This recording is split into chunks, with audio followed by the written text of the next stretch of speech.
Our modern Western culture places little to no value on the power of our nightly dreams to inspire, shift, and reorganize our lives. This podcast demands a deep reconsideration of the role dreams play on our path to a more vital and meaningful life. The following is living proof of the life-affirming power of dreams to affect change and redirect the trajectory of our inner and outer lives. These are the dreams that shape us.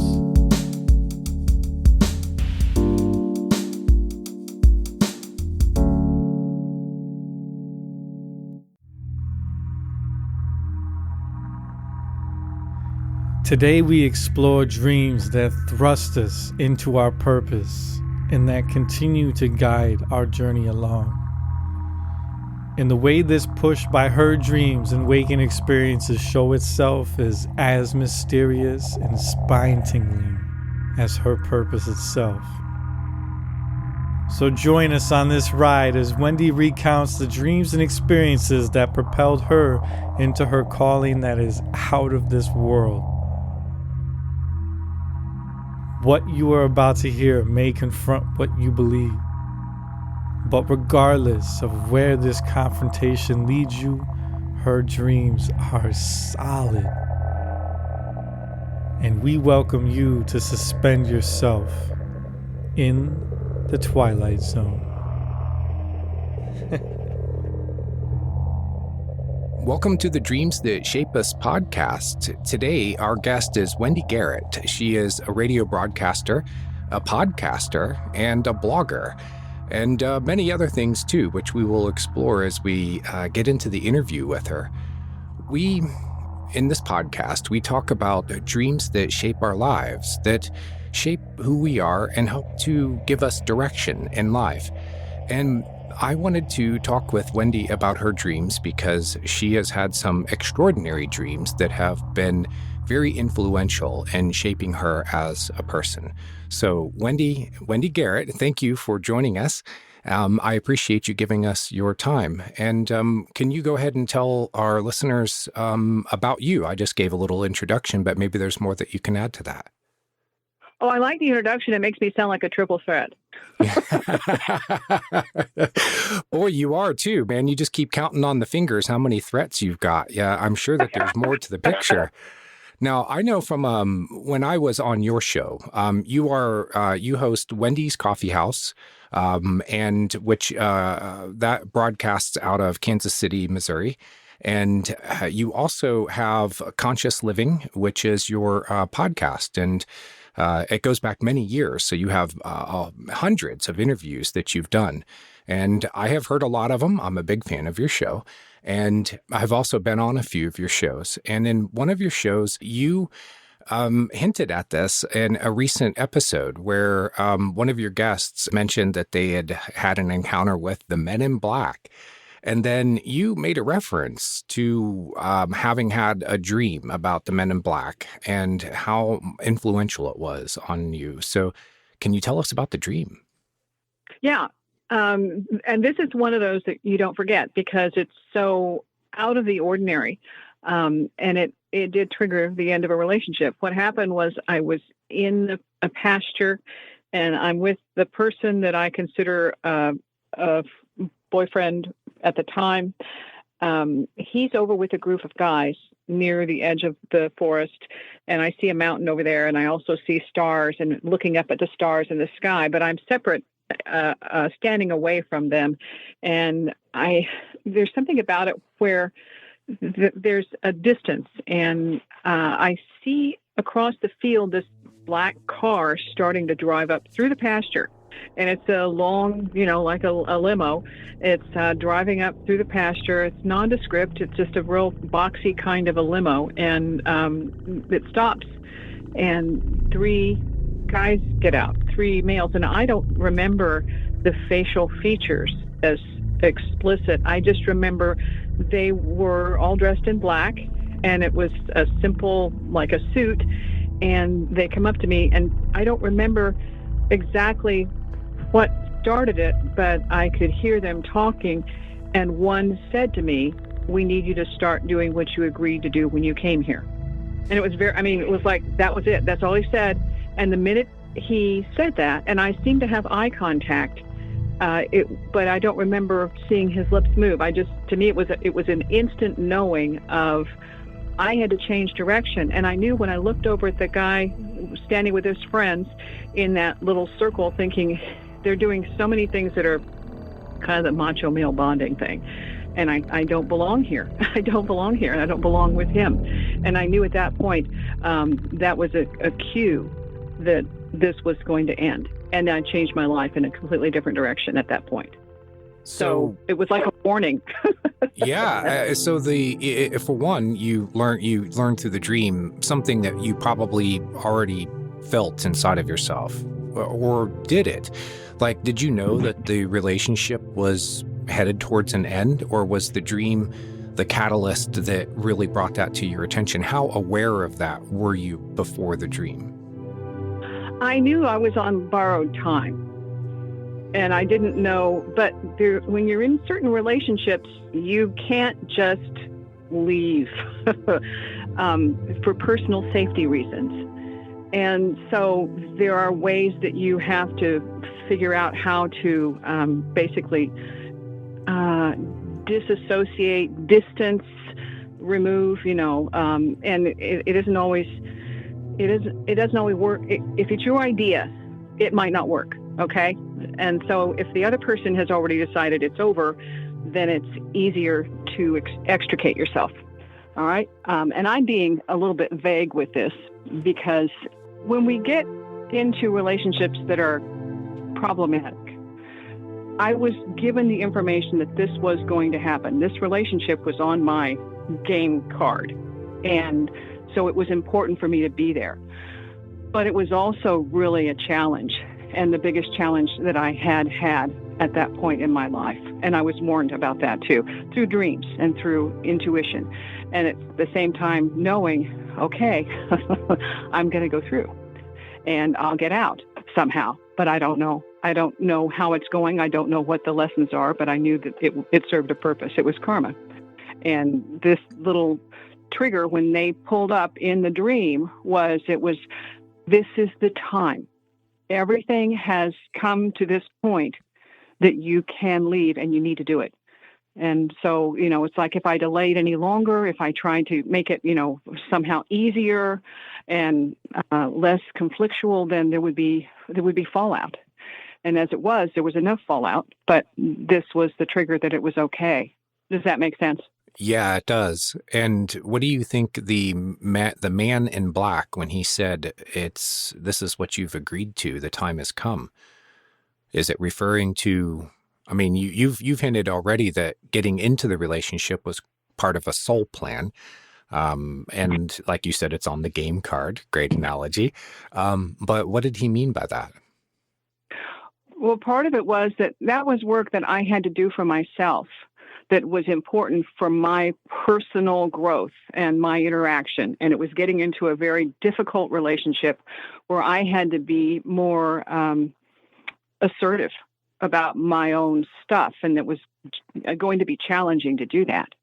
And because, you meet an irresistible force, immovable object, whatever. It was like I said, the biggest challenge of my life. So doing anything was going to be hard because it forced me to make decisions and take actions that would put me in a vulnerable state, and not knowing how it was going to come out for anyone, if somebody else was going to be hurt or anything like that. I had to make a lot of decisions that were very, there was no turning back.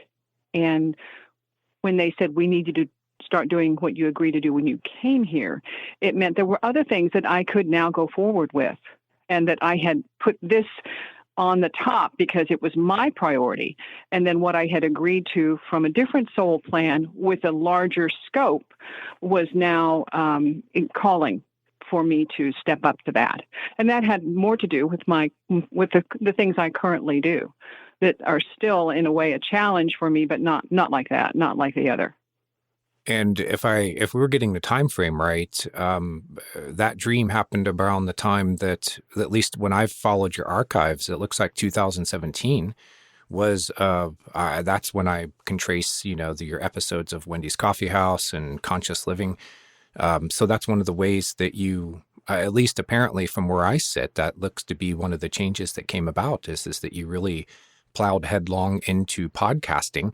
And anybody who listens to your show knows that you get into, some of these subjects, psychic abilities, ESP, speaking with discarnate entities, people who are experiencers of alien contact, extraterrestrial intelligence. We say alien and we think of little green guys, but boy, some of the people on your show have really shown that this spectrum of experience is much more than just, a UFO landing in the field and you go out and, you get visited by these, creatures. They're talking to these other things that are beings of light.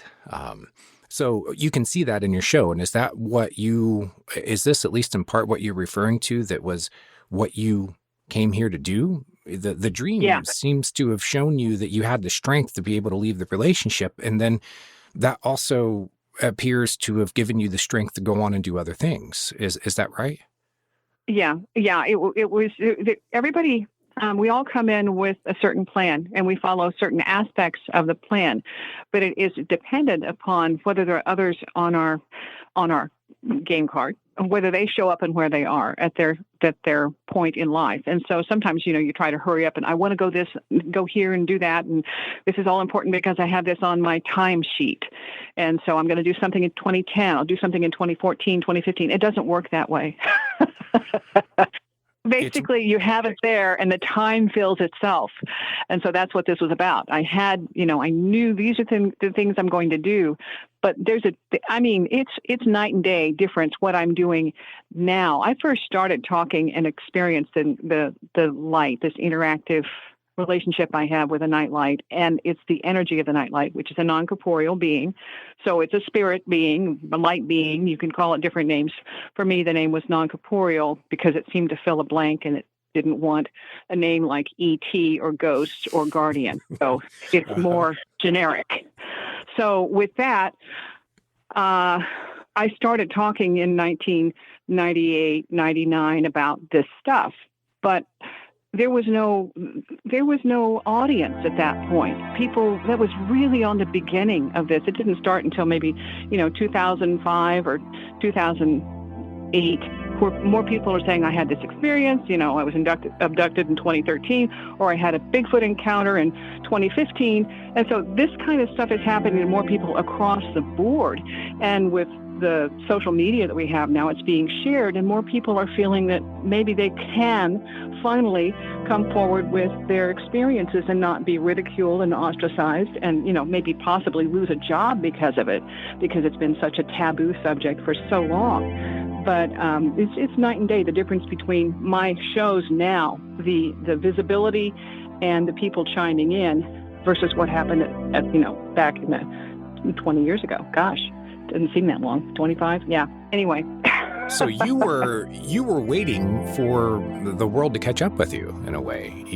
And the pieces had to fall in place for you to be able to then branch out. So it wasn't like a specific time. It says like, well, in 2017, you're going to go off on this fork in the road. Instead, it was waiting for all of these different things to come together, not only in your own development, but where society was going and its acceptance of the subjects that you wanted to talk about because of your personal experience with them. This dream is amazing. Because it helps her get out of what it sounds like is kind of an abusive relationship, where she kind of is like, what am I doing in this relationship with these guys, But the thing that really just sends shivers through my body is the fact that this Men in Black character squares up with her and says, get to work. Start doing what you came here to do. And to have a character square up with you and to say that to you feels so chill worthy to me, where it's like, yes. And then to have that character be so perfectly embodied with what it is that she is here to do, because her calling, involves extraterrestrial life. It involves psychic phenomena and altered states and all of these very kind of fringy, out there kind of things that the Men in Black so beautifully and powerfully embody. And the Men in Black are like an authority figure,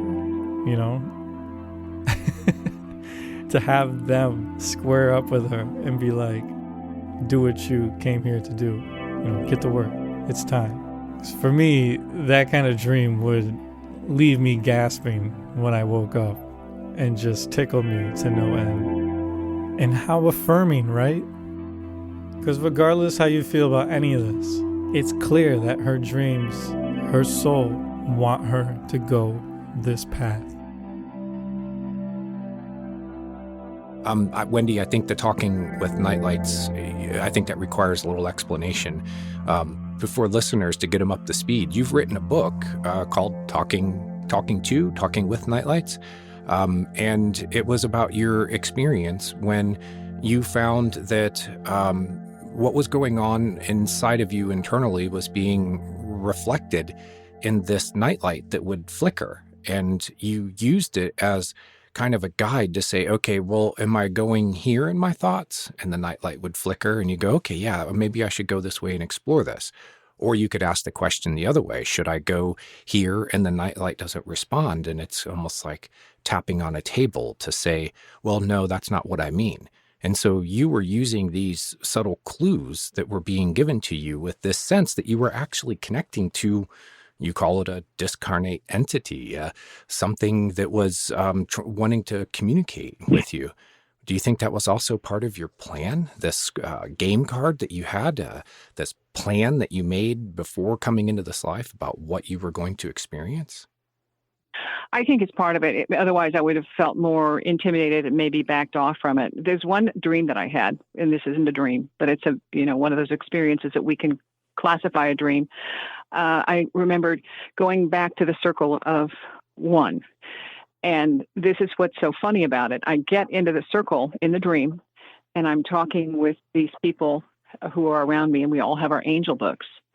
And I'm thinking, oh my gosh, I have all the answers. This is brilliant. I can go back. I know what I'm doing. I know what I did, why I planned it, and how it's supposed to work. And as I leave the circle, I go through this, it's like a gray cloud, foggy area cloud. And I know I'm falling through the cloud, and my hand gets stuck with the book above the cloud. And I'm so frustrated. I'm like, I can't do this without knowing. This is so unfair, because I know as soon as I let go of that book, come back through the cloud into my body, that I will forget everything. And so I'm just so annoyed because I was in the circle, but what I was allowed to remember was that I had returned to the circle of one from which we all come from. And that was my way of remembering it, was to making it kind of a little poem.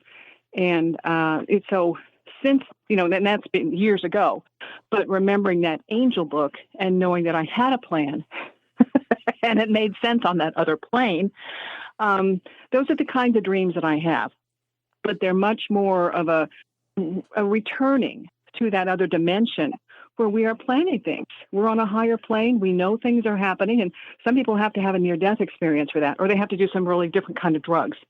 That has never been anything that I've had to do.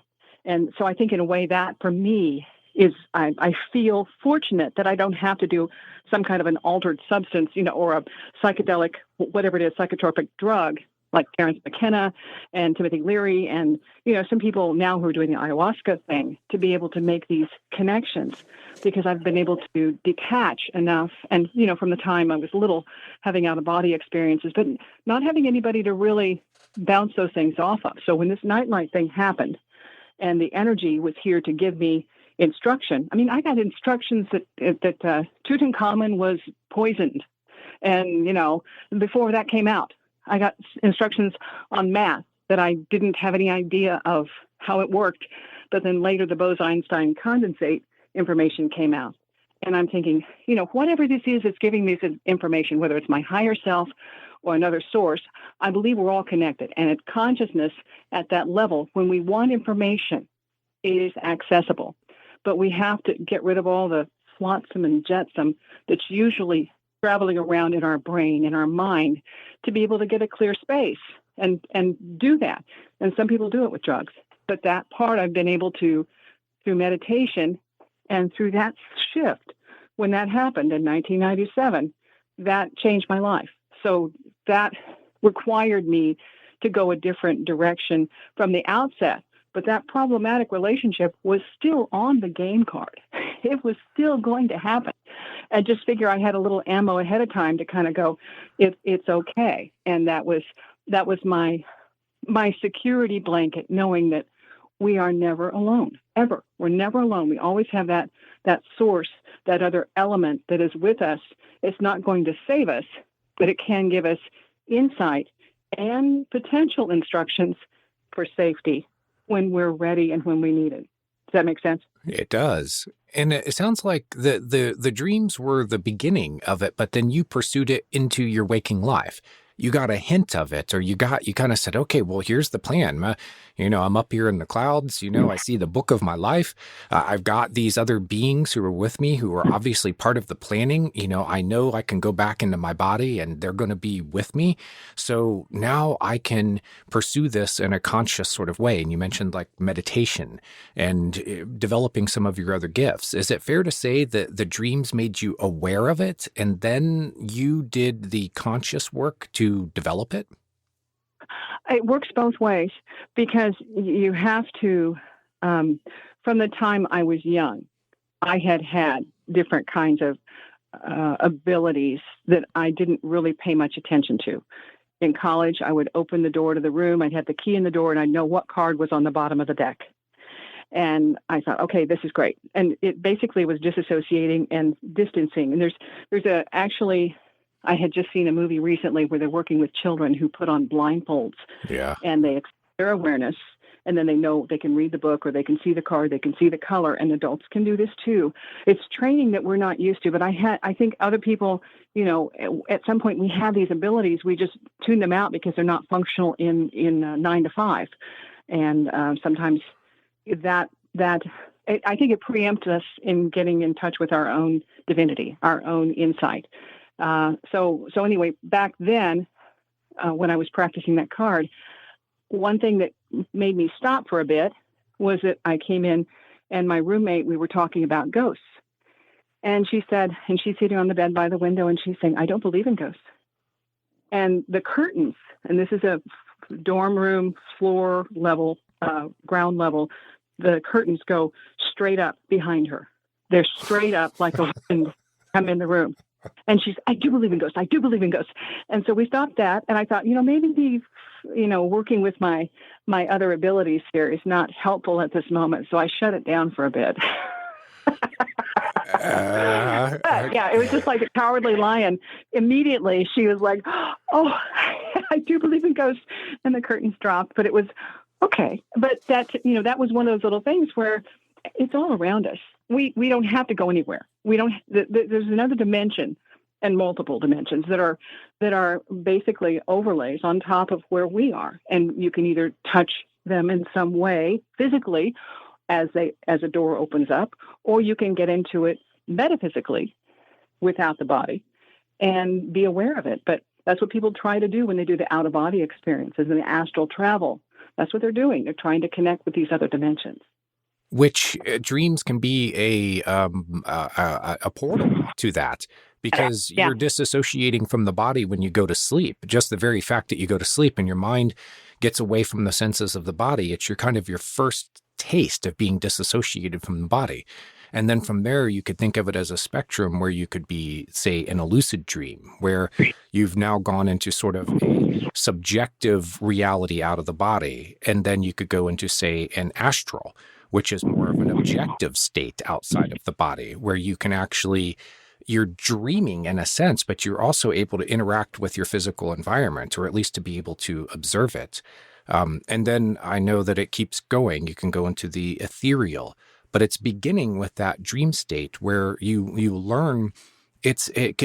Wendy, for you, has it been like a training ground, like a practice space for you, that you learn it in the dream or practice it in the dream state, and then you find that you can do other things through, say, meditation or other ways of getting out of body, but it begins as sort of a practice space. I ask you this because this is what a lot of people have said to me is that their dreams began as that place where they learned about this stuff, and then they found that they didn't have to be dreaming in order to do it. Right. Part of it is, and it's always been, it's like a wave. You experience something on the physical plane, and then you go into the dream state and see if you can shift it. If you can shift it in the dream state, you can shift it on the physical plane, but they both work together. You have to be able to know that, okay, I'm having a problem here. I'm going to go into the dream and see if I can adjust myself, my thinking, my status, whatever it is. If I can lift this up in the dream state. And if I can clear it in the dream state, then I can clear it in the manifest plane. And so it goes to, so that's what it looks like. It has more to do with my mindset. If I still have an issue with something in the dream state, I know that my mind, my mental state is blocking it. But if I can go into the dream state and clear the slate, whatever it is, the problematic relationship, then I know, okay, I've done this on this higher plane. Now I need to bring it through and follow through with my actions on the physical plane to help clear it. And sometimes it takes, 2 or 3. But once you've cleared it in that, and you're aware of clearing it on the dream state, then you know things are moving forward. And that's when the Men in Black, they gave me that indication. The path is clear. And so the word was, without telling me anything else, we need you to do what you agreed to do. Start doing what you agreed to do when you came here. And so that was a very clear suggestion. Given by who? Who are they? Is this something coming from outside of you, or is it a projection of something inside of you? Is it a dream character? What are they? Well, I've seen the Men in Black, and I call them the Watchers. I've seen them in the physical, and that was a actual shift and alternate reality. Basically, I was given a telepathic hint to not telegraph what I was experiencing. In other words, don't tell other people what's going on, because it would stick me in that timeline. This is where you go into an altered state, a different dimension, and it can happen at the flick of, and you just snap your fingers and you're there. Now, I didn't believe in this until it happened. So, I'm not worried if you don't believe, or, you're not quite on the same playing field with this, but that's okay, because everybody has to experience their own way. But this was 2009, and going through a ton of changes at that point. When life is chaotic, a lot of times you can shift things faster and easier because there's no set point. Nothing is set in stone. You haven't done any kind of mental math to keep it in one state. So there's so much opportunity to just switch directions. So here it is. I'm told don't telegraph. Andy, my husband, and I, we leave the house, and every car on the road that day is in white, silver, black, gray, no colors, no reds, no greens, no yellows, no rust, no colors on any of the cars. And so that's my clue. Now, there's no drugs. This is me being told that I'm going to experience an altered state. And so we go out, and across the metro area where I am in Kansas City, there are no cars of any sort that have colors. And I knew, okay, this is time shift. Now, what I was also given at that time was that I could turn as long as I had a white car. If there was a black car, I needed to stop and look both directions. Now, where it's coming from, I don't know. I do know that the test is, will I follow instructions? Okay, now part of this during this time period, on a different day, I'm told to go from point A to point B. And this is like in maybe a 3 months. And which is interestingly enough, from March through May, the time of year. Anyway, so I am going a different direction that I'm not used to. It's traveling a circuit I don't usually travel.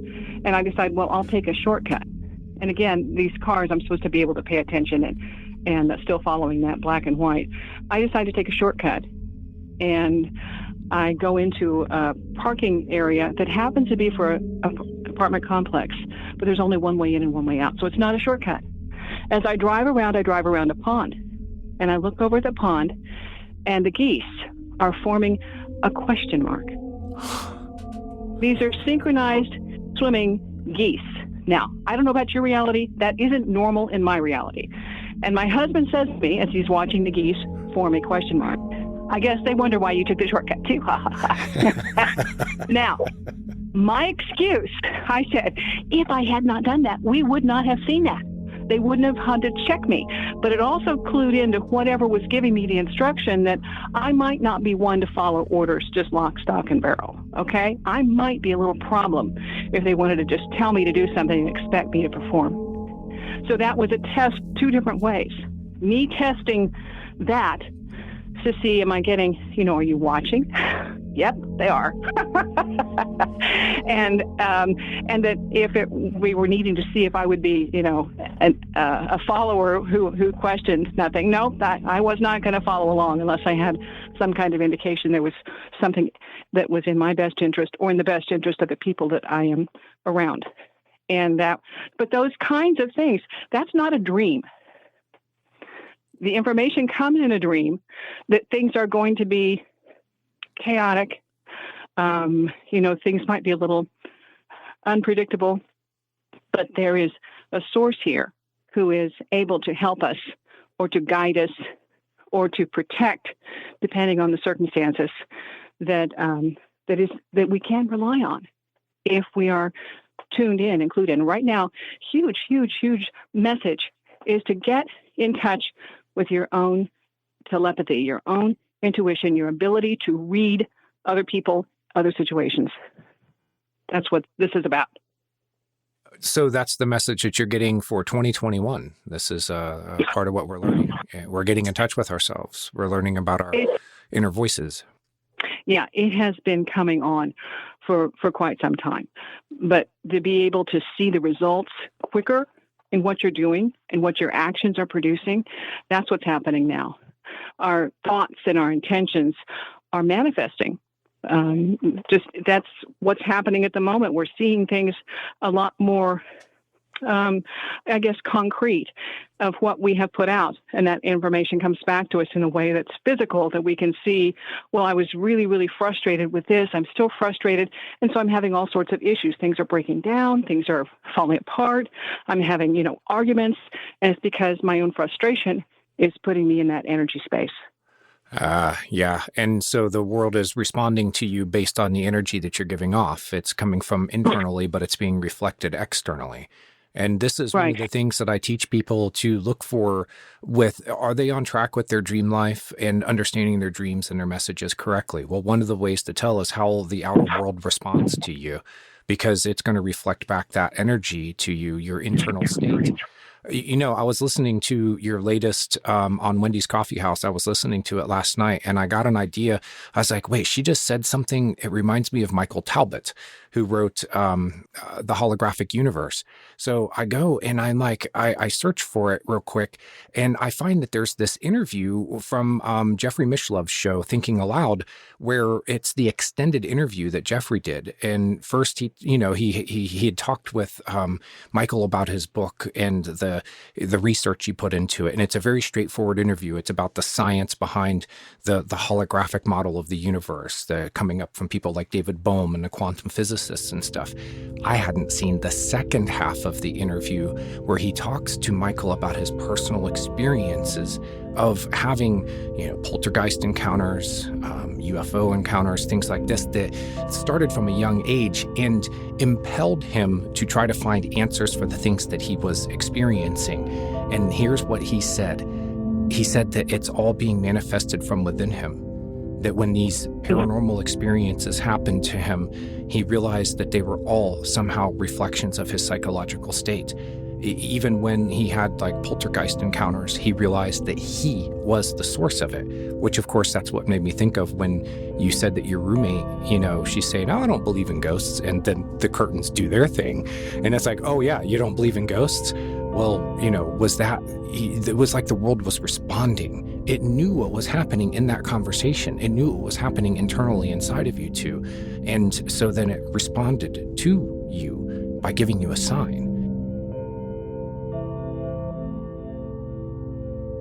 The one time that this has happened to me, I was standing outside of my parents' house when I was in college, real late at night, probably 1 o'clock in the morning, with a friend or two of mine, and we were talking like real heavy life stuff, like wondering about if there is a God, if, how big the universe is, and all these like kind of mind-bending things at a time before I really had dove into much of any of it. And it was getting real intense.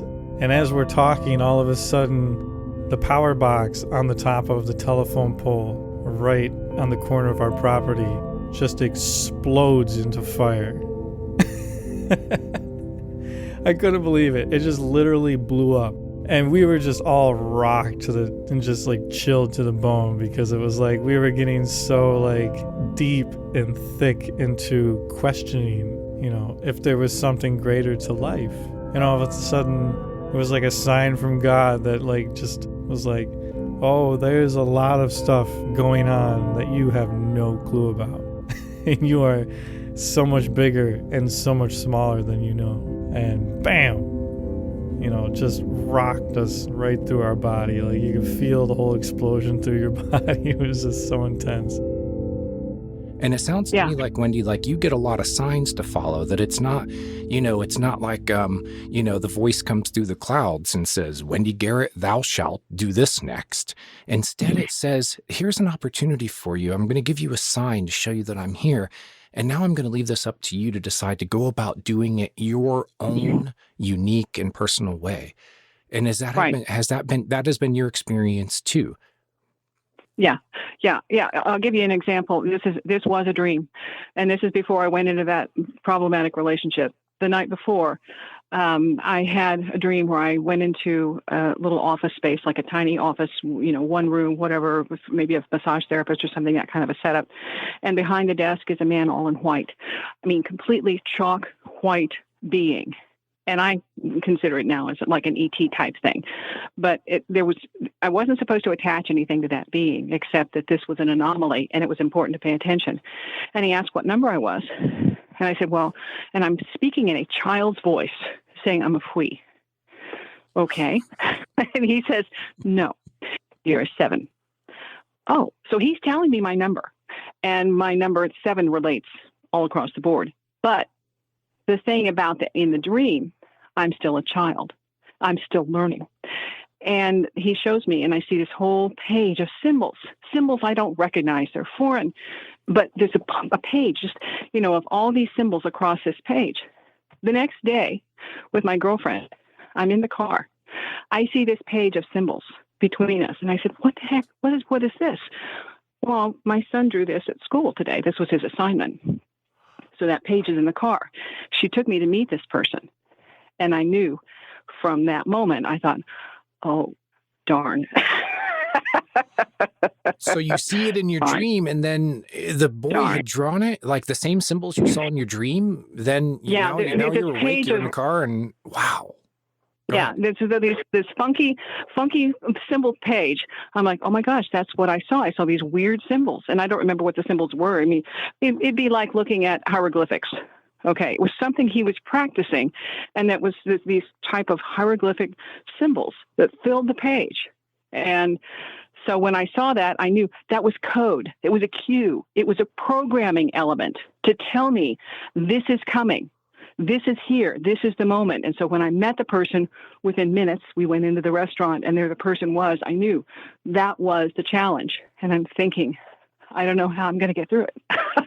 And this is the person you ended up in the relationship with. And then you got the message from the Men in Black that it was time to move on from it. So it began with a dream, and it ended with a dream. Yes. Wow, Yes. bookmarks on them.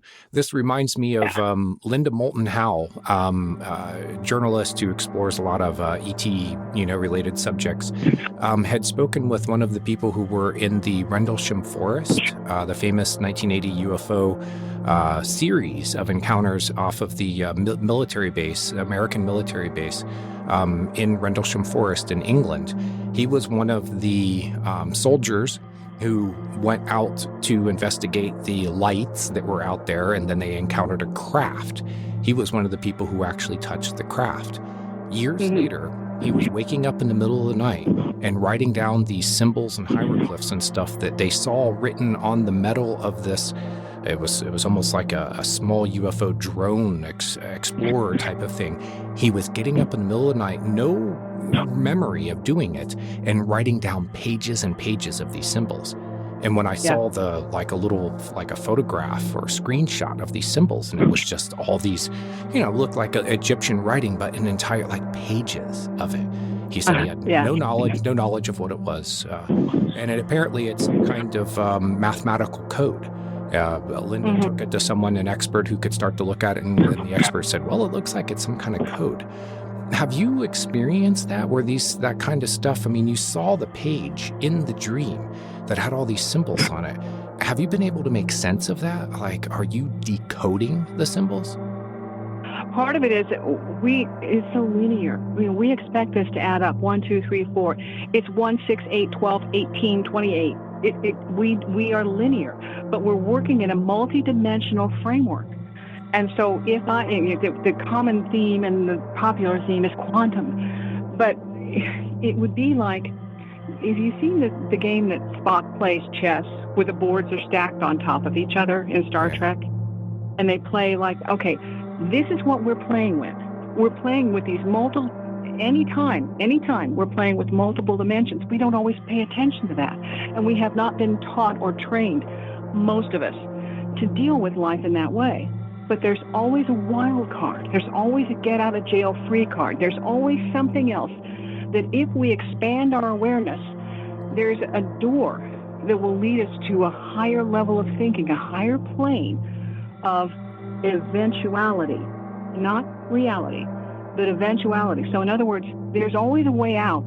It's just whether or not we are able to program ourselves to see the cue, the sign, the symbol, the color, the design, the person that is our exit. And that, to me, and that's the best way I can explain it, because it is not linear. It is a way of looking at reality from multiple levels and giving yourself permission not to be a square peg in a round hole.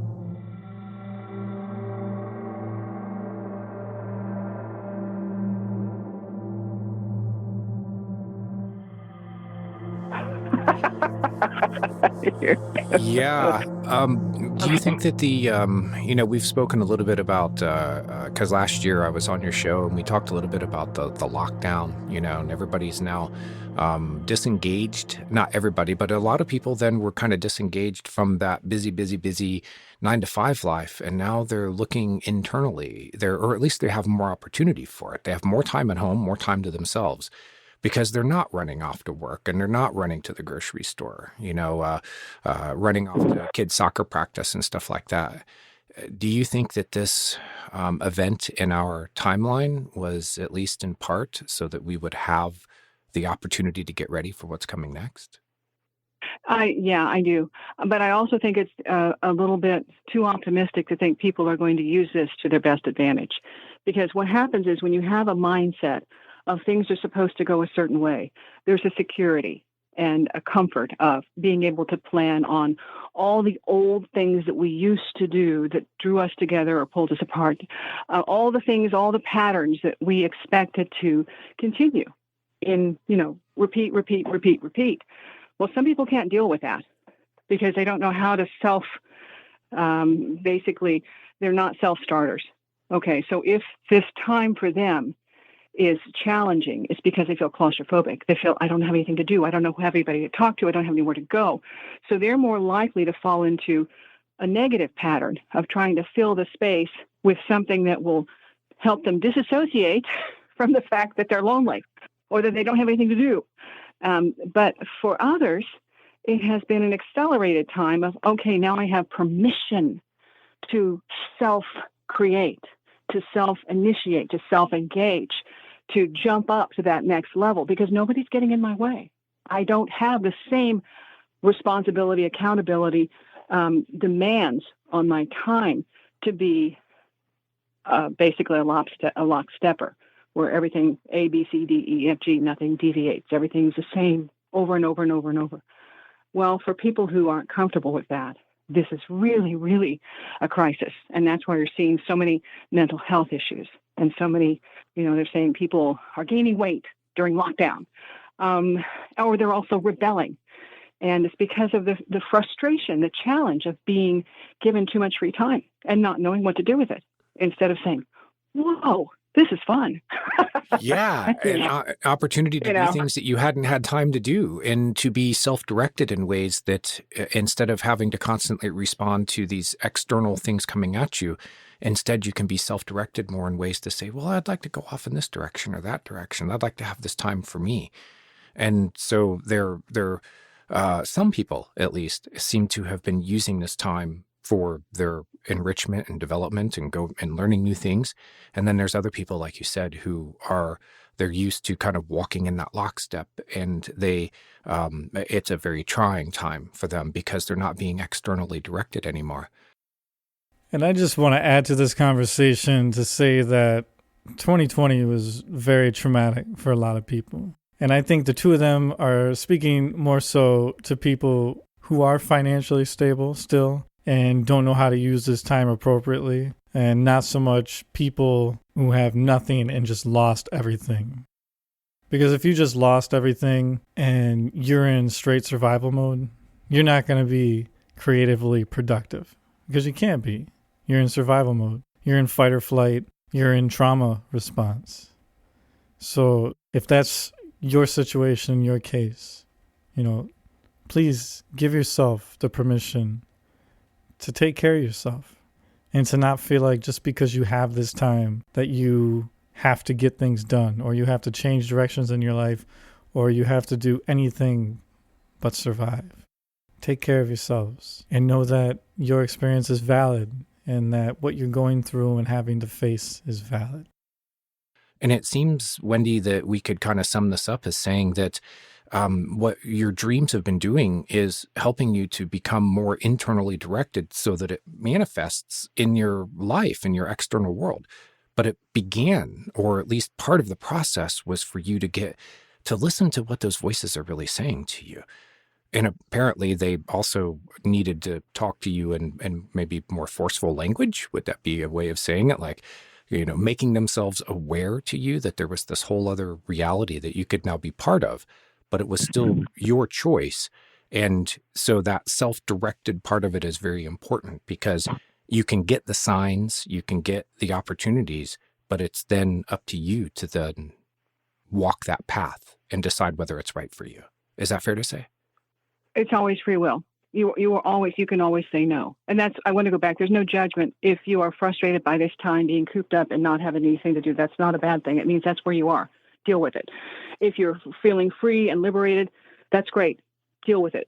But don't expect everybody else to follow your pattern. Just know that whatever you're doing right now in this moment, if you need to reconnect with your dreams, wonderful. If you need to hear it from an outside source, that source will appear to you, whether it's a bumper sticker, a billboard, or somebody coming up to you and cutting in front of the line with wearing the T-shirt that you need to see the back of at that moment. These things are us creating our reality in the way that we are learning to look outside the norm, the typical, the things that we have always considered as signposts, guideposts, and it's closer to home. It isn't on the 5 o'clock news. It isn't on, in your message in the morning on the AM radio. It's in front of you, right outside your door. And this is what the dreams help us do, is to bring it home and say, okay, what do I remember? And if you don't remember your dreams, you'll get it in another form. And to learn that the reality that you're creating in your external life is very much like the way that a dream unfolds. It's a co-creative process.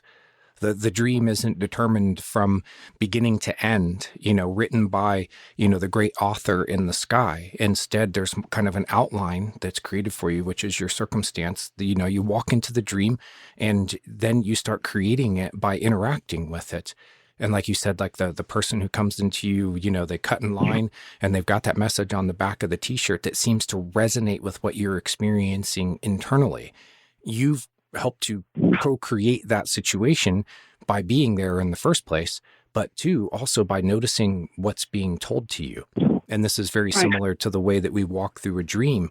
We're realizing that we are co-creating the reality of the dream by kind of following along from scene to scene and the way that we react and interact with it. And it sounds like what you're saying is that our external lives work much the same way. It depends on how we react and interact with our world. And there's more dimensions than we normally associate with. And this is a time that those things are going to be more obvious. I didn't ask to hear Bigfoot or to see Bigfoot. I didn't ask to see fairies. I didn't ask to have information, on a daily basis from ET or Men in Black or whatever it was that told me to go on that little circuitous route where I took the shortcut. I did not know that those were going to be on my game card, but they were. And my response determines what the next level of play is. I'm curious. I want to know more. So I'm going to keep asking questions and find other people who've had these experiences to say, what was it like for you? Where do we go from here? Isn't this fun? That's me. Hey, well, how do you determine that, Wendy? When that person, cuts in front of you in line and they're wearing that t-shirt and it, you're like, oh, that's an interesting thing they got on their shirt. And now you're paying attention. Like these sorts of, they're like metaphors. And the world around us is being presented to us in symbolic form. There's these messages in the symbols, the same way that dream symbols have information embedded in them. Is there a discerning process? Because I think that people who follow that kind of more rational, linear way of thinking, they want to know that they're not going off the deep end and seeing things in events and situations that aren't actually there.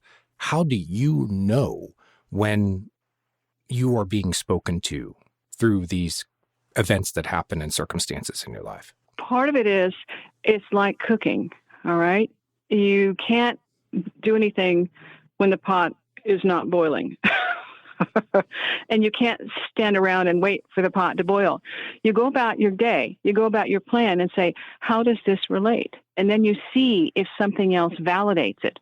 So if there's another symbol that validates what I saw on the back of the shirt, Men in Black on the back of the shirt. I go out into the black limo. And then there's a guy who walks across the street in a fedora. Okay, there's a message. There's something I need to pay attention to. So the guy cut in front of me. It may not be a time for me to get the attention I want because there's an obstacle in my way. So I need to be patient because that move will happen. Obviously, the guy isn't going to be there forever in my way in line. Okay, but the metaphor was the Men in Black on the back of the T-shirt. And then the corroboration, the validation, was the black vehicle outside the store. And then the triple was the guy across the street in the black fedora. So it tells me, all right, message incoming, pay attention, slow down. And they often come in threes. For me, yes. Now, other people may have a different number. For me, it's a 3. And that's why I said, I'm a number 3. Yeah, I was thinking of that. You were in the dream. You said, I'm a 3. And he says, no, it's a 7. Like, oh, boy, we're going to a higher level now, aren't we? We're going to add maybe higher. maybe higher if you're going that direction. I would rather be, 1 and be done. but I got 7, okay? So it's like crud. Oh. All right. Wow. At one point, they threw me out of my body. I went to a hypnotherapist, and I was told I was going to be reconnecting with my own intuition, that kind of thing. So I went to a shaman. And the thing was that I took my girlfriend because I wanted to be completely free and not have to worry about anything funky going on. So she's beside me. And at one point, then the guys throw me out of my body. And I'm up far away enough to see that whatever it was that is me is like an egg on the couch down below. And it's just all that, everything is completely solid, a beautiful fluid black, except for this color. And at that point, I realized I'm the only one who exists in this reality. Everything else is a fabrication or a manifestation or a reflection or an imprint, something that's outside of me. And that is me. And at that point, they gave me my 7 blocks, the things that I'm working on in this lifetime. And This is with the guides. Now, whether the guides are a reflection, a part of me, I really don't care. I work with the information they give me, and I'm not at the level to say, I know who all these beings are. I don't. Not a clue. I just know that for me, they exist, and I work with them. And that's how that one element was throwing me out of my body to say, there's more here. Let's work with this. And it takes a while to reconcile this, because when that happens, like, oh my gosh, it was that easy. They just threw me out. I can't do that as easily. I can't just, step out immediately. Some people can. I can't. And so that was another, a welcome home. You are working on a different playing field, and we can help you out. So we're going to give you a jump start. Wow. And that happened. So this is the kind of stuff for me is real, but I haven't been able to talk about it as freely with the same kind of responses until maybe the last 5 years. Yeah. So if we went back to 2009, it sounds like you weren't ready, or the world wasn't ready, or both. No, that particular incident happened in 1998. And that was the beginning of this reformatting the hard drive to channel and do what I do. So yeah, the world wasn't ready. And that's fine. But that's why, the guy gets in front of you in line. Instead of saying, you jerk, blah, blah, blah, it's saying, okay, what's the message? What's the message? And it could be, get out of the store. It could be, get out of the store. This is not your store. And that's the thing. You have to know at the time. Okay, instead of projecting somebody else is trying to do, most people don't have a clue what you're up to. And they're not targeting you. You're just there as part of their reality too. And we tend to think, oh, somebody stepped on my toe. Some car cut me off. They did it to me. No. They just did it. That's their thing. So stop bringing their stuff on your turf and say, okay, clear a path. And if somebody cuts in front of me, I need to pay attention. What else is going on here? I need to take a left turn because there's an accident up there and they're sitting in traffic for 2 hours. But instead of me yelling at the person cutting me off, blah, blah, blah, and getting in traffic for 2 hours, what am I paying attention to? It's that simple and that hard. And they've really done you a favor in a way by cutting you off and having you go off in a different direction because, you didn't need to be stuck in that traffic jam for the next 2 hours. You had places to be. And so you're following you're following the sign and allowing it to unfold to you in a way that you see that it's not there to harm you or hurt you or frustrate you. If you react that way, then that's what you've done, but that's not the purpose of it being put into your path. This is much the same way that we work with our dreams. Is that we're looking for the ways, even with like a nightmare or a dark dream, is you're looking for the thing in it that you can take from it that is good for you. Even if it's some hard medicine to swallow, there's still something good for you that's going to come out of that experience that then you can take and apply. So it sounds like that you've taken this, Wendy, and now you're on the next level with it. You're not just in the dream learning this, you're seeing the ways that life is teaching you the same lessons, very similar to the ways that your dreams do, but it comes down to what your response is to it, how you react. When you mentioned the dark dream or something like that, it's like, okay, what is my fear? I woke up maybe 3 or 4 weeks ago, anxiety. I'm like, what the heck? My heart is racing. I'm anxious. I don't even remember. There's nothing in the dream that made sense with that energy. What the heck is going on? So I get online. What's my mom doing? Absolutely freaking out about some goofy little thing. Of course, it's important to her. I'm going to say goofy little thing. Okay, Mom, sorry. Anyway. I know what that's like. Well, her pipes were frozen. So that's a big kind of a big thing. Yeah. Yeah, I know. So I'm making fun, but it wasn't mine. It wasn't mine. And so that's part of this. When we're connected like that, there are other little wild cards that are going to factor in. That's why I say it's multidimensional. It isn't always linear. It's a we thing instead of a me thing. And that's what I had to go with. Why am my heart, I'm serious, my heart was absolutely off the charts. I'm thinking, and there's nothing in my dream that I was dreaming that made that make sense. But my mom had emailed me earlier trying to get in touch that I didn't see it until later, like instead of 7, I saw it at 10 or 9 because I work. And so that was the thing. I had to go back and connect the dots knowing that wasn't my energy. It wasn't my trauma. It wasn't my stress. It was hers. But boy, it was loud, front and center for me.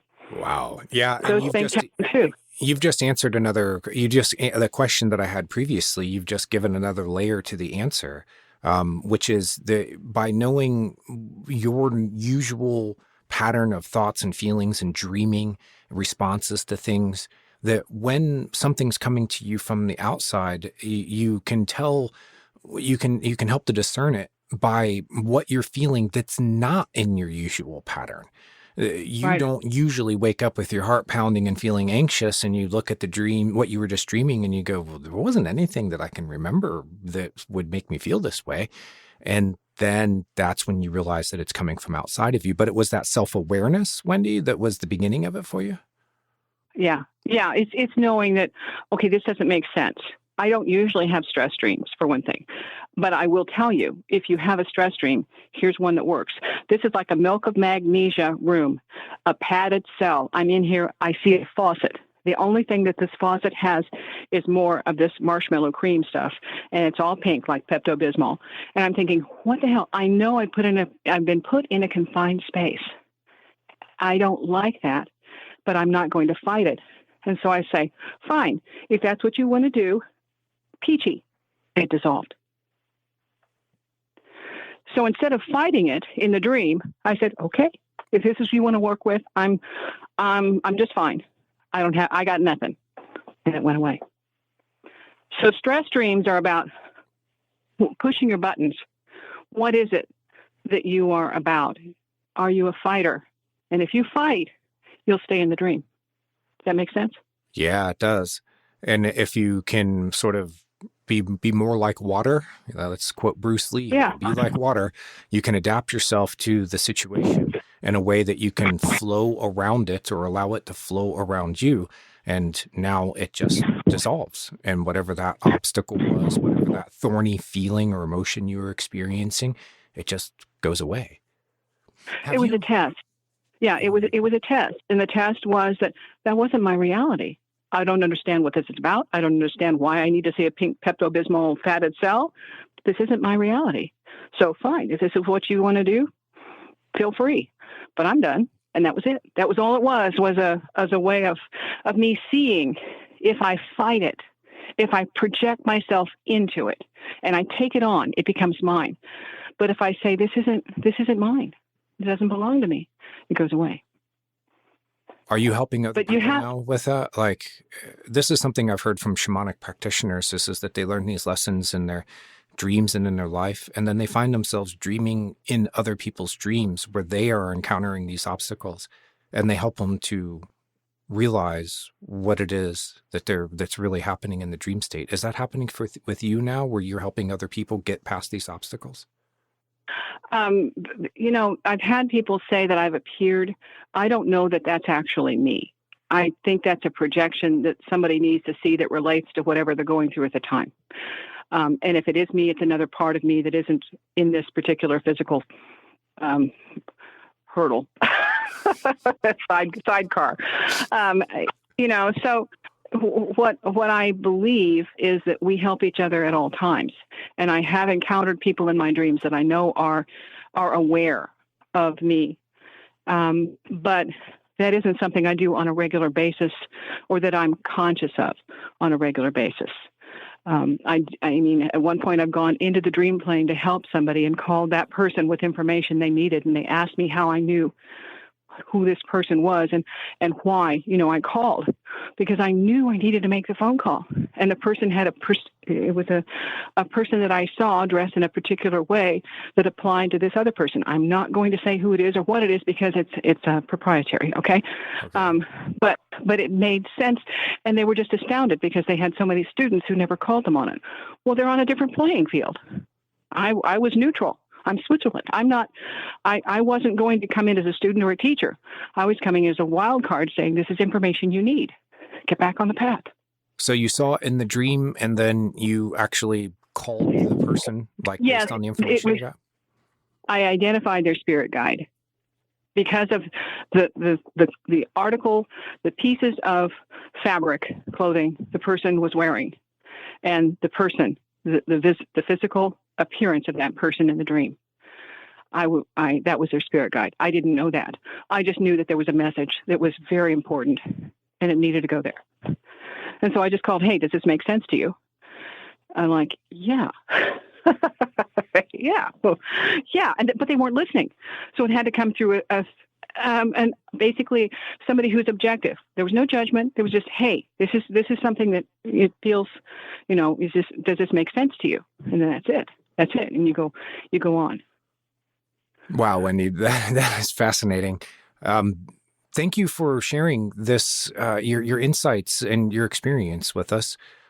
It's been very instructive, and I think that our listeners are going to get a lot that they can take to their own lives, not just their dream lives, and people who maybe are looking for validation that they're having these experiences and that others are having them too, that they're being spoken to, and it seems to be through signs. Well, there's a lot of people in mental institutions who think they're being spoken to the same way, and it's easy when that happens to you to think, is there something that's misfiring here? Am I making myself believe things that aren't true?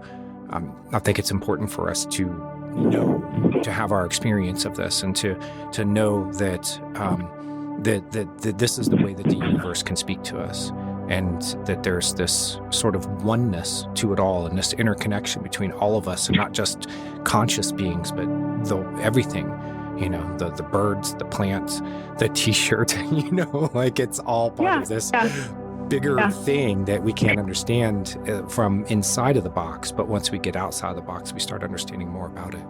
So thank you for sharing that with us. And I would like, before we sign off, can you tell people how to find you?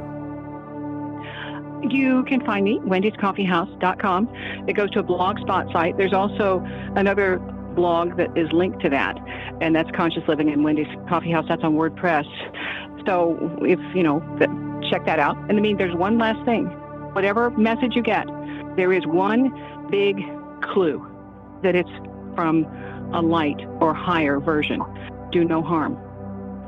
That's one rule.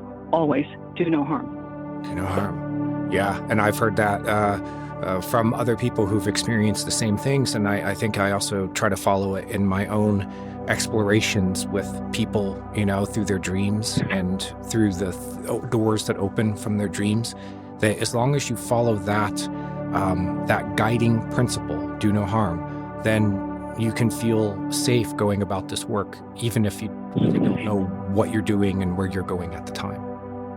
Yeah, that way you can trust the message. Trust the message, yeah. Thank you, Wendy. And by the way, Conscious Living is on Empower Radio. And you can be found on Audio Boom. I subscribe to you on Google Podcasts. Wendy's Coffee House was the term that I searched for. And it, now when you have a new episode out, it feeds right in to my Google Podcasts. Then Conscious Living was another way that I found you. I popped that in as a search term, and so I was automatically able to get the feed. I discovered all those archived editions of the show, and it's given me a lot of great material. I like to listen to it as I'm going to sleep and powering down at the end of the day, and it's my transition into the dream world. I'm listening to you and your guests, and the next thing I know, I'm asleep and dreaming, and it's like my transition into that state. And it's a real nice way to go from the busy happenings of waking life and into the sometimes busy happenings of dream life too. So thank you for being that voice, Wendy. Oh, thank you. It's really nice to hear that. I appreciate it. Wendy's dreams and path towards her purpose remind us that we don't need to know the particulars of how to get there.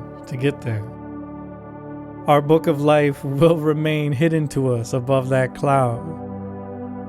But when we are given the push, like she was, or maybe we feel that longing for something greater and deeper that erupts inside of our hearts, that we can't look away at anymore, if we can just follow that feeling, if we can listen to our intuition and honor it, even when it's pointing us in the direction of that thing that we have always feared, but know it's where we need to go.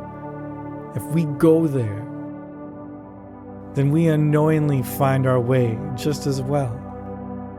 and with all of the life experience we needed to be ready once we got there.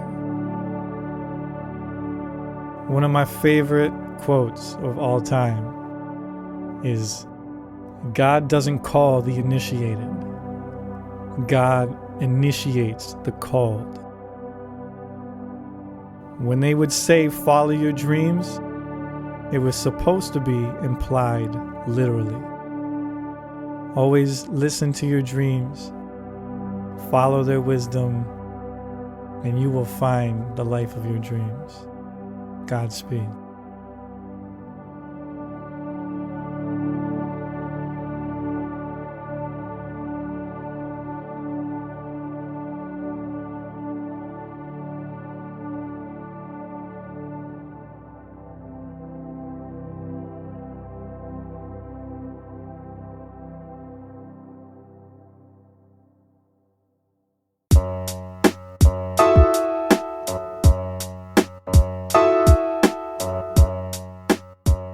The Dreams That Shape Us podcast is created and co-hosted by J.M. DeBoard and me, Steve Ernenwine.